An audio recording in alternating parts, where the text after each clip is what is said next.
Good morning students. இன்றைக்கி 11th எக்கனாமிக்ஸில் நம்ம large scale industries பற்றி பார்க்க போகிறோம்.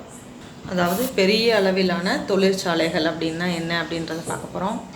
இப்போ லார்ஜ் ஸ்கேல் இண்டஸ்ட்ரி அப்படின்னா அது எப்படி இருக்கணும் அப்படின்னா huge infrastructure, manpower and have a influx of capital resource இருக்கணும். அதாவது பெரிய அளவிலான தொழிற்சாலைகள் அப்படிங்கிறது பெரிய உள்கட்டமைப்பு இருக்கணும் அப்படிங்கிறாங்க. நெக்ஸ்ட்டு அதிக மனித சக்தி, அதிக மூலதன சொத்துக்கள், இது எல்லாம் இருக்கிறது பெரிய அளவிலான தொழிற்சாலை. அதாவது maximum large amount of capital கண்டிப்பாக இருக்கக்கூடிய தொழிற்சாலைகள் எல்லாமே பெரிய அளவிலான தொழிற்சாலைகள்னு சொல்லியிருக்கோம். ஸோ இதில் பார்த்தீங்கன்னா first iron and Steeles industries, இது எங்கே லொக்கேட்டாக இருக்குது எல்லாமே நீங்கள் படிச்சிங்கன்னா உங்களுக்கு ஈஸியாக ஓரளவுக்கு புரியும்.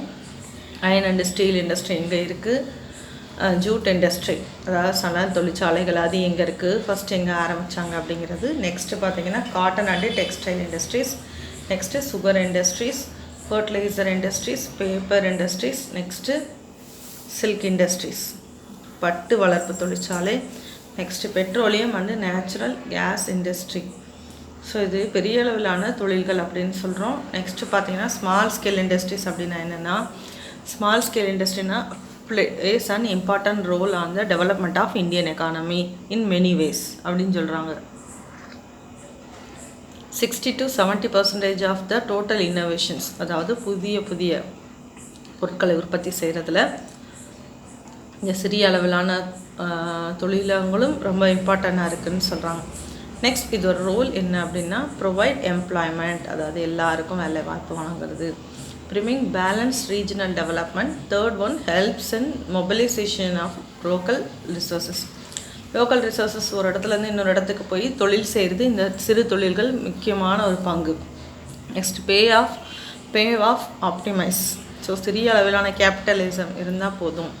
Next promote exports. இப்போ ஒரு கார்மெண்ட்ஸ் இருக்குன்னு வச்சுக்கோங்க, அதில் ஒரு நாளைக்கு 400 ஷர்ட்ஸ் தச்சு ஏற்றுமதி செய்கிற அளவுக்கு எக்ஸ்போர்ட்ஸ் கம்பெனிஸ் இருக்கும். நெக்ஸ்ட்டு காம்ப்ளிமெண்டல் லார்ஜ் ஸ்கேல் இண்டஸ்ட்ரீஸ், அதாவது லார்ஜ் ஸ்கேல் இண்டஸ்ட்ரிக்கு நிகரான பொருட்களில் வந்து இந்த ஸ்மால் ஸ்கேல் இண்டஸ்ட்ரியில் இருக்குது அப்படின்னு சொல்லியிருக்காங்க. நெக்ஸ்ட்டு மீட் கன்சியூமர் டிமாண்ட்ஸ், அதாவது லார்ஜ் ஸ்கேல் இண்டஸ்ட்ரீஸில் கன்சியூமர் டிமாண்ட், கன்சியூமருக்கு என்ன நீடு அப்படிங்கிறது தெரியாது. பட் ஸ்மால் ஸ்கேல் இண்டஸ்ட்ரியில் ரெகுலராக நம்ம மீட் பண்ணுறதுனால கன்சியூமரோட நீட்ஸ் என்னன்றது தெரியும். நெக்ஸ்ட்டு டெவலப் என்டர்பிரனர்ஷிப், அதாவது தொழில் முனைவோர்களை ஊக்கப்படுத்துவது இந்த சிறு தொழிலுடைய முக்கிய பங்கு. Next micro small and medium enterprises அப்படின்னா என்னென்னா MSMES அப்படின்னு என்டர்பிரைசஸ் அப்படின்னா என்னென்னா, இதில் the following monetary limits having, இவங்களுக்குள்ளே என்ன இருக்கும் அப்படின்னா இவ்வளோ இந்த அளவு பண முதலீடு செஞ்சு தான் இந்த தொழிலை ஆரம்பிக்கணும் அப்படின்னு ஒரு லிமிட்ஸ் கவர்மெண்ட்ஸ் வச்சுருக்கு. அது என்னென்னு பாரு. அதாவது மைக்ரோ மேனுஃபேக்சரிங் என்டர்பிரைசஸ் அப்படின்னா அவங்க டஸ் நாட் எக்ஸீட் 25 lakhs, அதாவது 25 லட்சத்துக்கும் குறையாமல் அவங்க தொழில் முதலீடு இருக்கணும், இன்வெஸ்ட்மெண்ட் இருக்கணும்னு சொல்லியிருக்காங்க. நெக்ஸ்ட்டு ஸ்மால் மேனுஃபேக்சரிங் என்டர்பிரைசஸில் does not exceed ₹5 crores, 5 crores மிகாமல் இருக்கணும். சரியா, தொழில் நிறுவனங்கள் இருக்கணும். ஃபர்ஸ்ட் வந்து பார்த்தா அப்படின்னா சிறிய அளவில் முதலீடு, ஸோ இந்த சிறு தொழில்கள் இதில் வந்து 25 lakhs குறையாமல் இருக்கணும். Second one small manufacturing enterprises அப்படின்னா 5 crore மேலே இருக்கணும். தேர்ட் ஒன் மீடியம் மேனுஃபேக்சர் அப்படிங்கும்போது 10 crore மிகாமல் இருக்கணும் அப்படின்னு சொல்லி கண்டிப்பாக இருக்கணும்னு சொல்லியிருக்காங்க. நெக்ஸ்ட்டு சர்வீஸ் என்டர்பிரைசஸில் எப்படி இருக்கணும் அப்படின்னு பார்த்தீங்கன்னா இதில் மைக்ரோ சர்வீஸ் என்டர்பிரைசஸ் 10 lakhs அதிகமாக இருக்கணும், 10 lakhs இருக்கணும். ஸோ அடுத்து ஸ்மால் ஸ்கேல் இண்டஸ்ட்ரி அப்படிங்கிறது 2 கோடிக்கு குறையாமல் இருக்கணும் அவங்களோட இன்வெஸ்ட்மெண்ட்டு. ஸோ கண்டிப்பாக 2 கோடி ரூபாய் இருக்கணும். நெக்ஸ்ட்டு பார்த்திங்கன்னா மீடியம் சர்வீசஸ் இண்டஸ்ட்ரீஸில் இவங்களுடைய அதிகபட்ச அமௌண்ட் எவ்வளோ இருக்குன்னா 5 crores. சரியா, 5 கோடிக்கு குறையாமல் இருக்கணும். சரியா, 2 கோடிக்கு மேலே 5 கோடிக்கு மிகாமல் மேலே இல்லாமல். Next public sector and private sector பேங்க்ஸ்ன்னு சொல்கிறாங்க. பப்ளிக் பேங்க், ப்ரைவேட் பேங்க்ஸ் இருக்குது. இதில் what is the objectives of national பேங்க்னு சொல்லியிருக்காங்க. நேஷ்னல் பேங்க்ஸோடைய அப்ஜெக்டிவ்ஸ் என்ன, அதனுடைய நோக்கம் என்ன அப்படின்னு பார்க்கலாம். The main objectives of national nationalisation was to attain social welfare. கண்டிப்பாக மக்களுடைய நலனுக்காக, சமூக நலத்தை அடைவதற்காக வங்கிகள் தேசியமயமாக்கப்படுதுன்னு சொல்லியிருக்காங்க. Nationalisation of bank heads to grab private monopolies. அதாவது தனியார் முற்றுரிமை கட்டுப்படுத்துவோருக்கு இவங்க மிக முக்கியமான பங்கு வகிக்கிறாங்க. ஏன்னா நம்ம நேஷ்னலைஸ்டு பேங்க்கில் இன்வெஸ்ட்மெண்ட் ஆகட்டும், லோன் ஆகட்டும் எப்படி இருக்குன்னா ப்ராப்பராக இருக்கும் அப்படின்னு சொல்லியிருக்காங்க. Next, in India 17% of people lived in rural area. Therefore, it was needed to encourage the banking habit and into rural population.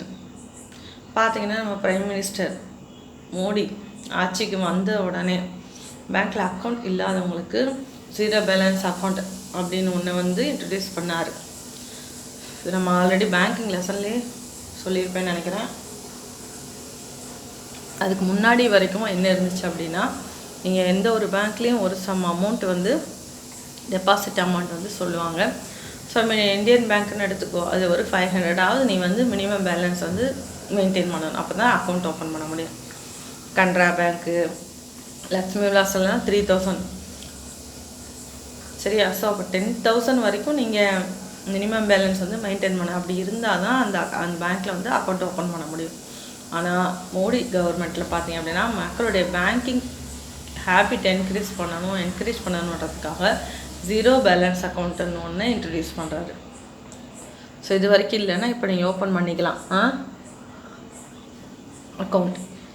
இதில் பார்த்தீங்கன்னா ஜீரோ பேலன்ஸ் அக்கௌண்ட்டுன்னு வரும்போது நம்மளுடைய ட்ரான்சாக்ஷன் எல்லாமே பேங்க் மூலமாக நடக்கும். ஸோ அது மூலம் அது நம்ம எந்த ஒரு நேரத்தில் நம்மளுக்கு அது சேஃப் தான். சரியா? ஸோ இந்த சிஸ்டம் வந்ததுனால எல்லாருக்குமே பேங்க்கில் ஒரு அக்கௌண்ட் வச்சுக்கக்கூடிய ஒரு வாய்ப்பு கிடச்சிச்சு.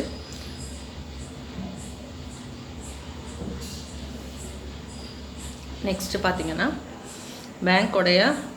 எந்தெந்த பேங்க்கோட எஸ்டிமேஷன் எவ்வளவு, எதில் நேஷ்னலைஸ்டு பேங்க் அப்படின்றத பார்த்துக்கணும். ஸோ இந்தந்த இயர் பார்த்தோன்னா ஜூலை 1969 ஒரு 14 பேங்க்ஸ் நேஷ்னலைஸ்டு பண்ணியிருக்காங்க. ஃபஸ்ட்டு 18 ஒரு 6 பேங்க் நேஷ்னலைஸ்டாக இருந்துச்சு. இப்போ இதில் ஒரு சில பேங்க்ஸ் அதாவது எஸ் பேங்க்ஸ் இதெல்லாம் மெர்ஜ் ஆகிடுச்சு. லக்ஷ்மி விலாஸ் பேங்க்கு அதாவது சிங்கப்பூர் பேங்க்கோட மெர்ஜ் ஆகிருக்கு. அதெல்லாம் நீங்கள் தெளிவாக அந்த கரண்ட் அஃபேர் வச்சுக்கணும். Next 5 year plan. இது ஆல்ரெடி உனக்கு தெரிஞ்சதான் 5 இயர் பிளான்னா என்னன்றது. 8th chapter Indian economy before and after independence பார்த்துட்ருக்கோம். இல்லை லாஸ்ட்டு ஸ்கூலுக்கு வந்தவனுக்கு தெரிஞ்சிருக்கோம். அதாவது லேண்ட் ரெனியூ சிஸ்டம்னா என்ன, அதோடைய 3 மெத்தட்ஸ் பற்றி பார்த்துட்டோம். நெக்ஸ்ட் இந்தியன் ஹேண்டிகிராஃப்ட் டெக்ளைன் ஆகிறதுக்கு என்னெல்லாம் ரீசன் அப்படிங்கிறதையும் பார்த்தோம். Next process of industrial transition and colonial capitalism. அதாவது தொழில் மற்றும் காலனித்துவம், முதலாளித்துவம் அப்படின்னா என்ன, அதாவது 19th செஞ்சுரியில் எக்கனாமிக் செஞ்சுரிக்கு அப்புறம் செஞ்சுரியிலேயே இண்டஸ்ட்ரியல் க்ரோத் எப்படி இருந்துச்சு, 20th செஞ்சுரியில் இண்டஸ்ட்ரியல் க்ரோத் எப்படி இருந்துச்சுன்னு பார்க்கலாம். ஃபர்ஸ்ட் பாரு, process of industrial transition and colonial capitalism அப்படின்னா என்னென்னா, the process of industrial transition and India during the British period can be broadly cast into two. One industrial growth during 19th century, next industrial growth during 20th century பார்ப்போம். First industrial growth in 19th century என்னன்னு பார்த்தீங்கன்னா, during the 19th century the British investors starts to pioneer industry to enterprises in India as they had enterprises of running industries at home. அதாவது இண்டஸ்ட்ரியில் enterprises India எப்படி இருந்துச்சு அப்படின்னு பார்த்தீங்கன்னா, running industries at home, அதாவது மிகப்பெரிய அளவில் இல்லாமல் தங்களுடைய முன்னேற்றம், அதாவது தங்கள்கிட்ட இருக்கக்கூடிய அனுபவத்தை வச்சு சின்ன சின்ன தொழில்களை செஞ்சுட்டு இருந்தாங்க. ஆஃப்டர் 19th செஞ்சுரி, அதாவது தொழில் புரட்சி, இண்டஸ்ட்ரியல் ரெவல்யூஷன் வந்ததுக்கப்புறம் மிகப்பெரிய அளவில் இந்த தொழில் புரட்சி ஏற்பட்டு 36 ஜூட் இண்டஸ்ட்ரீஸும் 194 காட்டன் இண்டஸ்ட்ரீஸும், அதாவது நெக்ஸ்ட்டு பார்த்தீங்கன்னா கோல் உற்பத்தி, மைனிங் உற்பத்தி 6 மில்லியன் டன்ஸாவது உயர்ந்துச்சுன்னு சொல்லலாம். ஸோ இதெல்லாம் எப்போனா 19th செஞ்சுரி. நெக்ஸ்ட்டு 20th செஞ்சுரியில் என்ன ஆச்சு அப்படின்னா, during the first part of 20th century civils movement அப்படின்னு சொல்கிறாங்க. சுதேசி மூமெண்ட் அப்படின்னா இந்தியாவில் உற்பத்தி செய்யப்பட்ட பொருளை மட்டுமே இந்தியர்கள் வாங்கணும் அப்படிங்கிறது தான் இந்த சுதேசி மூமெண்ட். அந்த காலத்தில் stimulate the industrialisation process in India The existing industry in new industries now maintain a slow but steady growth now outlook back of the First World War. In 1914, அதாவது 1914ல் இந்திய பொருளை மட்டும் வாங்கணும் அப்படிங்கிறது மிகப்பெரிய அளவில் சேஞ்சஸ் வந்துச்சு.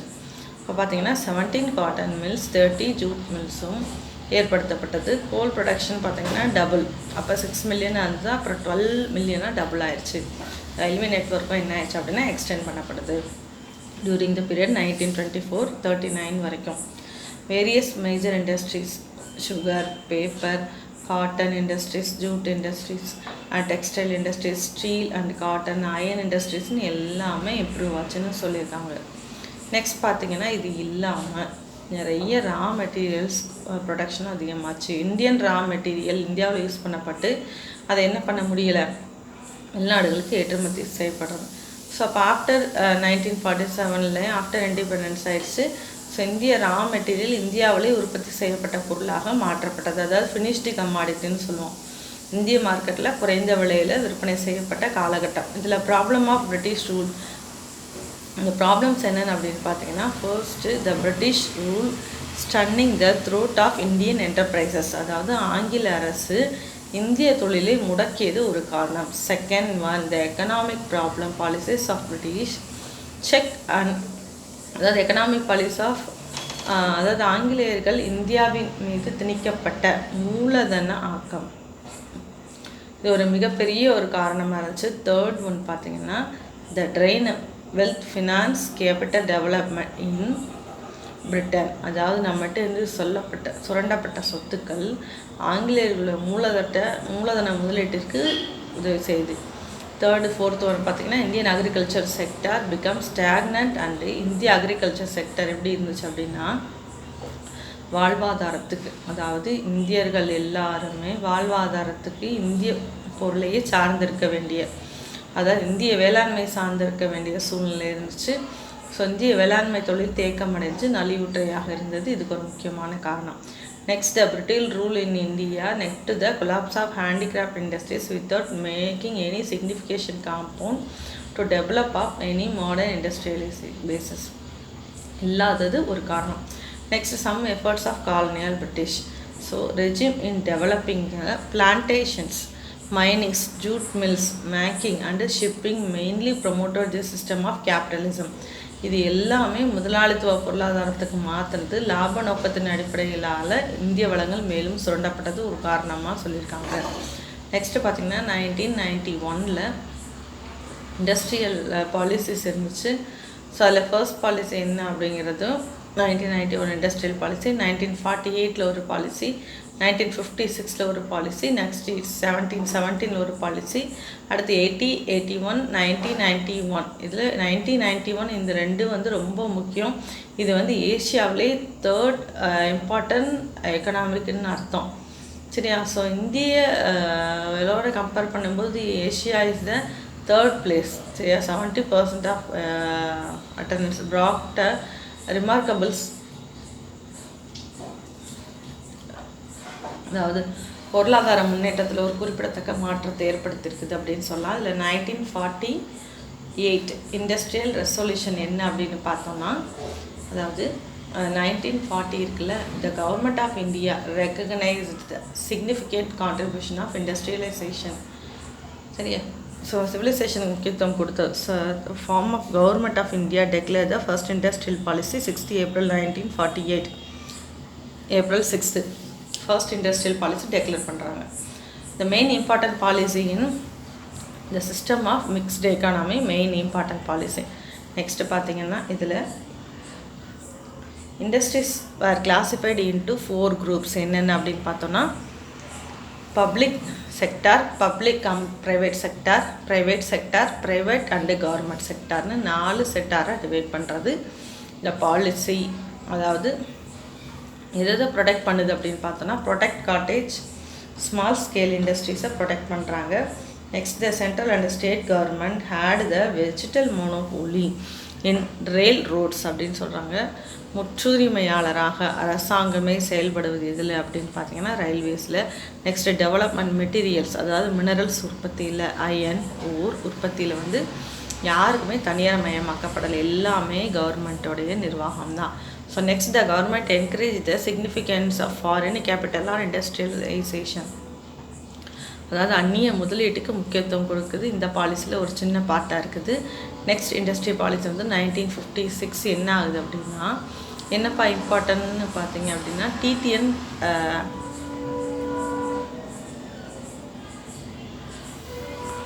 Next, the government would support encourage cotton and small scale industries encourage பண்ணது ஒரு காரணம். Next, industry policy emphasised the necessity of reducing the regional disparities and level of development. Fourth one, the government recognized the need for foreign capital progressive. அதாவது foreign capital importance கொடுத்துருக்கு. இதில் ரொம்ப முக்கியமான ஒரு point அப்படின்னு சொல்லியிருக்காங்க. ஸோ 1948, 1956 2 இண்டஸ்ட்ரியல் பாலிசி ரொம்ப முக்கியம். சரியா?